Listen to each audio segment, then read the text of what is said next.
We've hit our Kickstarter target. Massive news. So it's been a huge journey so far. 6.5 months or so since we thought of the idea, but so much has gone on. You may not know, but we had to get Kickstarter ready, jump through a lot of hoops because we didn't have a finished MVP. We haven't got a finished prototype. Most of the products, if not all of them that you see on Kickstarter, typically have a finished prototype. We didn't. That meant that we had to have a completely unedited video from Avi, our engineer, working on the product to show that it's real and that it's in the works. We also backed up and created Indiegogo as a backup just in case Kickstarter didn't work out. You know, like I say, putting it right to the wire the whole way through. The fact that we achieved a milestone of hitting our Kickstarter target, which wasn't just people I knew, it was organic as well, which is amazing. Okay, there's a lot of bots that come in at the end and bid £1, whatever, but you know, it's the fact that there were actual organic sales and all backers is massive. You know, it's still a one-man team. We're still independent. We've not revealed or I guess announced what's taking place in the background right now. But some exciting things, and yeah, to even still have adoption and support is amazing. So I know where we're going. I know that there's a massive journey ahead of us. But even where we're at right now, it's so huge. We're not a huge team. We've not got massive backing. It's been myself, my own money I had, investments I had, credit cards, and yeah, a lot of belief and faith. And I've still got that faith and belief. If not, it's more than it was ever before. I really believe in this. Really believe in ONDA Plus. Really believe in our vision, in our movement. I believe that the right people will come along and join our movement and help us make this a reality. Can't be any more grateful to the world, to the universe, to the people, to the supporters, to every single person watching these videos, to listening to our soundtrack. That's another thing. My track, the soundtrack, the official ONDA Plus anthem, my first ever rap, is being played the most in the Bronx of the whole world. The Bronx are playing and lighting it up, and that makes me feel amazing to know the level of artists and talent that have come from New York. You know, okay, the Bronx, you're talking, I don't know specifically who was from the Bronx, but I know Jenny from the block. There's like 50 Cent from New York. 50 Cent is massive. Like, there's a lot of other artists. I'm not going to name names right now because sensitive topic with some artists from the area, but the Bronx is a massive hub for music, and to see that our anthem is being played the most there, and then second in Colombo in Sri Lanka, third in London, or second in London even, actually, I don't know the exact figures, but it's mad, it's mental. It is just such a blessing. It's such a blessing. And a lot of this that I've been doing was similar to a lot of entrepreneurs, a lot of founders and startup founders. Their art is their business. Their business is therapy. They're releasing what they want in their business, and that's really what I've been doing. You know, I had the vision of Act 1, Act 2, Act 3. They were in my mind. I really wanted to do Act 1 as a dystopian AI algorithms taking over. Act 2, I wanted as a cinematic opera, basically in respect to my mother-in-law who sang at our wedding. So she's a retired opera singer, and she sang at our wedding, and it was unplanned, but it was so amazing. So I was lucky enough to find an opera singer of the same caliber as my mother-in-law, who was able to bring Act 2 to life. Act 3, I had real high hopes for a rap to bring my passions, things that have helped me through my life, to my mission, and I really wanted that. And when I couldn't get a rapper that I wanted, then the vision had to become a reality. So I did it myself. I was scared. I was nervous. I wasn't sure if it was going to work out. I wasn't sure how I was going to do it. But within I think it was like 3 weeks, I turned around and written lines against the beat for Dave's 19th birthday, and then I did a second on Bugsy Malone's Grime Daily Part 3, and I used their style, and I initially recorded it over their music. I then remade the music to match the BPMs, but in my style of how I wanted it, with the instruments, etc. And then I recorded the second part, because the first part I felt was the calm versus the chaos. The calm was initially intended as a practice run. It was a practice read, but near the end of the first half, when it got to the stage about the UK tech scene being non-existent, like Rocky said to Adrian, I just want to go the distance. That right there, so much emotion came from me, and it was real. It was absolutely real. I was breaking. I was holding myself in from bursting out into tears, and because it was so real, I had to keep it. And I didn't want to patch it together. I didn't want to record the first part again and patch to meet the second bit of the first half. I didn't want to do any of that. I wanted a full one take for both, and I'm ecstatic. You know, I had a big artist. Okay, I can say him now because it's not about clout. Mist is a massive rapper. Mist is huge. He's huge in the UK. He's so talented. I've been lucky enough to have met him a few times, and I guess through them contacts, I was able to get him my soundtrack before the release. And 2 days before release, he said it was proper. To hear that, my first ever production, and to watch him on, if you watch a rap game, you know, Krypton Conan, you've had so many stars on there, judges of quality of everything, of talent and performance and deliverability and everything. And Mist knows his stuff, and he's done some hard music. He's done some really good stuff. Obviously, I didn't fanboy around him too much like this when I met him, but a little bit still. But the fact that he gave positive feedback on this was amazing. You know, that it was something that I really wanted to get out to the world, and it's my art. And ONDA Plus is my art. It's my journey of the struggles, the challenges I've been in, the betrayal, the hurt, the heartbreak, all the pain, and all the love, all the successes, all the wins, all the great people, all the lessons that I've learned, all the challenges I've overcome, all the people I've met on the way, and the people I've helped on the way, and that have helped me, and, you know, had a part in each other's lives. All these things that we've picked up on the way, and I'm still here, and I've been able to live through the car crash, to recover through the car crash, to live a life of dreams since that, which they always told me since I was a child. I've always been told nothing would ever be achievable. I would never be anything close to what I've done throughout my life. It just goes to show, like, it doesn't matter about the odds. It doesn't matter what people say, because what matters is what you believe and what's in your mind and what's in your heart, because you're the one that's going to make it happen regardless at the end of the day. And this is my passion, this is my purpose, the reason I've lived through all this stuff and gone through everything, and still here and still believing completely, truly to my heart that people are good. You know, we're all more alike than we're different. We all want peace of mind, want security, you know, love. We want to be loved and love someone. We want to have a meaningful life, to have some purpose on our planet. And I feel like we just need to get back to the older philosophies of love, of hope and belief and faith and happiness and helping each other and your fellow neighbours. And I know I digress, and I know this video is really all over the shop, and it is me, it's the way my mind works. And I think there's a lot of things that people are going to go through in life. You're going to have people doubting you, you're going to have people criticising you, putting you down, calling you names, insulting you. There's a twofold thing here. One is they may be feeling intimidated by what you're doing and feel like they can see your potential, and instead of encouraging you, they try and belittle you and put you down to make themselves feel better.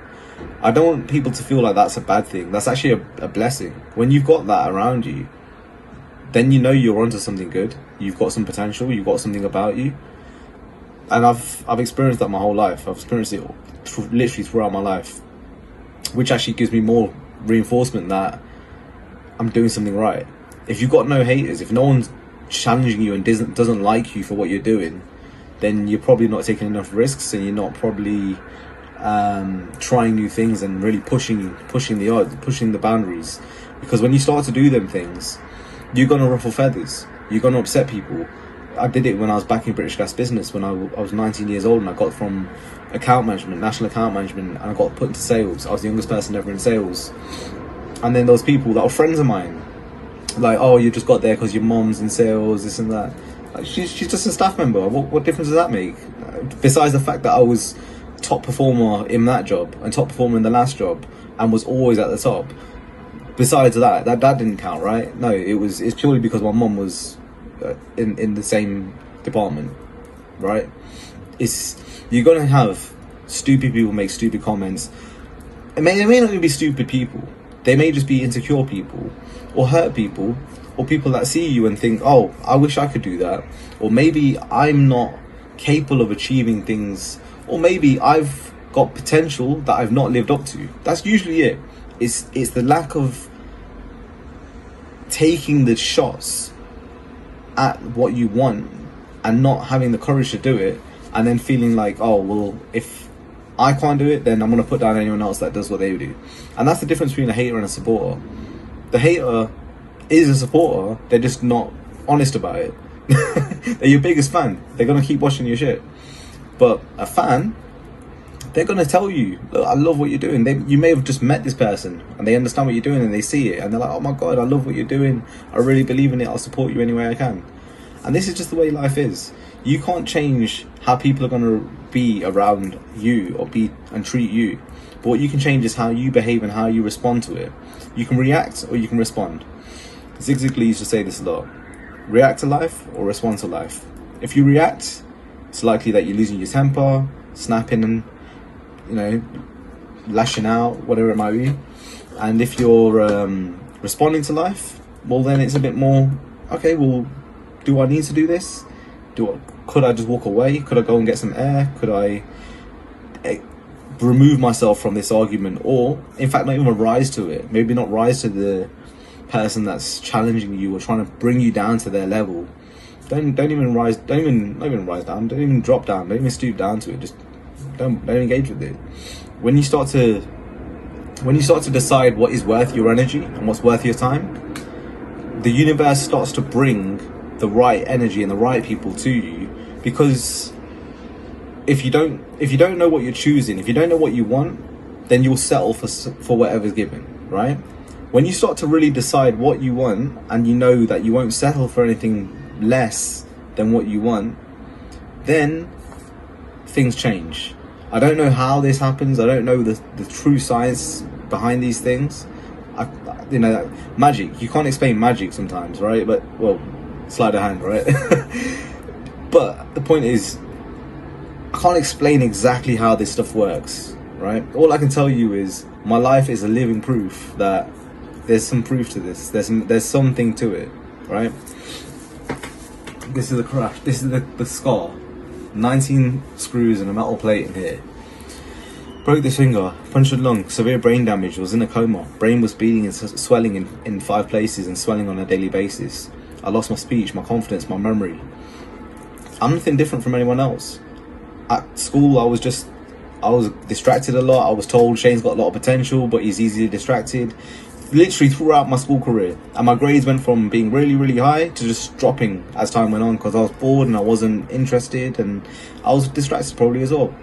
But I was maybe capable, and the point is that there's people out there, yourself especially, that you may have been really, really gifted at certain things. You may not have been. You may have been really blessed with certain things. You may not have been. The point is, it doesn't matter where you came from or what you started off with. That doesn't matter, because it's a luck of the dice. It's the roll of the dice, luck of the draw, right? You don't play the cards you get dealt, right?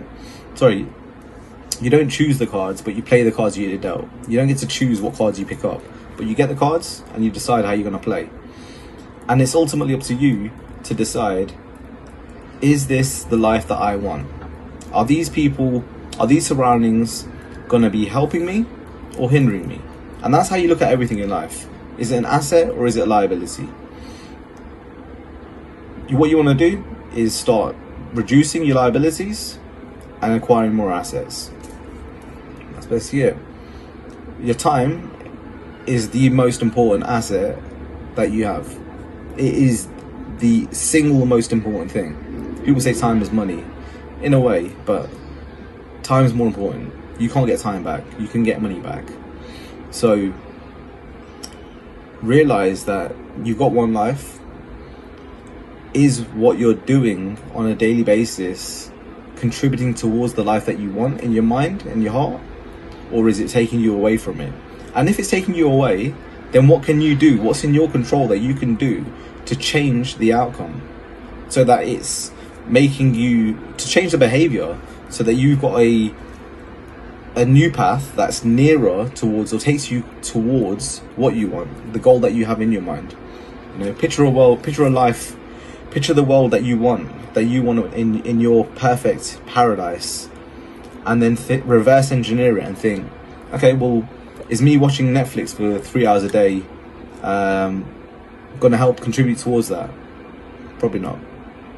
Is me spending time with these guys who just, I don't know, whatever you might do, sit there and drink and watch football, or get bet on games, or play poker, whatever, there's nothing wrong with it, right? If you're enjoying your leisure time with friends and this and that, fine.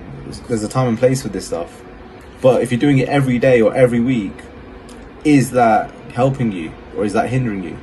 I would argue that it's hindering you. There's a time and a place, and it's your 20s. It's called your 20s, or university, or college, or whatever you want to call it. I went and partied for a lot longer than I probably should have, you know, till I was like mid-20s.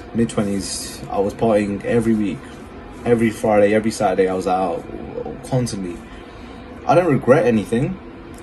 Sure, I probably wasted a lot of money, but I got it out of my system. I partied enough that it's not something I enjoy. It's not something I want to be around.